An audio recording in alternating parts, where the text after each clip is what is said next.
বাবর আজম, বাংলাদেশের সাকিব আল হাসান, আফগানিস্তানের মোহাম্মদ নাবি, এই তিন দেশের তিন ক্রিকেটার একই মসজিদে গতকালকে জুমার নামাজ পড়েছে। দেখেন ইসলামের শক্তিটা কোন জায়গায়, ইসলামের পাওয়ারটা কোন জায়গায়, যে তিন দেশের তিনজন মানুষ কিন্তু মসজিদে তারা একই সময় ঢুকে গেছে। এটাই হচ্ছে ইসলামের সৌন্দর্য, এটাই হচ্ছে ইসলামের পাওয়ার। মসজিদ হচ্ছে এমন একটা জায়গা, the only house in the world where there is no different between rich and poor, everyone totally equal. এই মসজিদে ঢুকলে পরে কে ধনী কে গরিব, কে নাম্বার ওয়ান র্যাঙ্কিং এ আছে কে নাম্বার ওয়ান জিরোতে আছে, এটার কোনো পারসেপশন হয় না। মসজিদে ঢুকছেন তো সবাই সমান হয়ে গেছেন, শোল্ডার টু শোল্ডার, কাঁধে কাঁধ মিলিয়ে সবাই রুকু আর সেজদায় ব্যস্ত হয়ে পড়ে। ইসলামের সৌন্দর্য এইগুলো।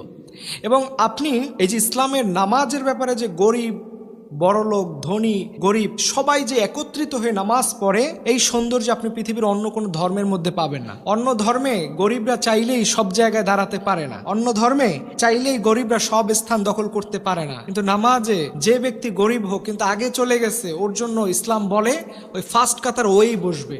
এর জন্য প্রেসিডেন্ট আসার কোনো দরকার নাই, প্রেসিডেন্টের জন্য সবাই অপেক্ষা করবে না। এটাই হচ্ছে ইসলামের সৌন্দর্য। তবে এই জুমার নামাজ নিয়ে দুইটা কথা বলবো। আমরা অনেকেই এই জুমার নামাজ অনেক সময় বলি শুক্রবার। এই শুক্রবার শব্দটা জুমাবারের সাথে বলা উচিত নয়, কারণ শুক্রবার শব্দটা কোনো ভালো ল্যাঙ্গুয়েজের ওয়ার্ড নয়। এটা টোটালি একটি ক্রিটিক্যাল ওয়ার্ড, যেটা আমি ব্যাখ্যা বিশ্লেষণে যেতে পারবো না। তাহলে আমরা অলওয়েজ মনে রাখবো, আমরা যেন শুক্রবার না বলি জুমার দিনকে, জুমার দিনকে যেন আমরা অবশ্যই জুমাবার বা জুমার দিনই বলি, কারণ এটাই হচ্ছে ইসলাম।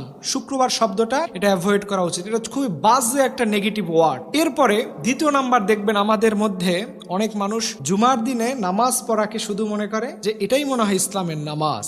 ভাইরা, জুমার নামাজ শুধু ইসলামের নামাজ নয়, জুমার নামাজই ইসলামের মূল নামাজ নয়। ইসলামের 5 ওয়াক্ত নামাজও যেমন, জুমার নামাজও তেমন। কিন্তু দেখবেন আমাদের দেশে জুমার সময় মসজিদগুলো ভরে যায়, মসজিদের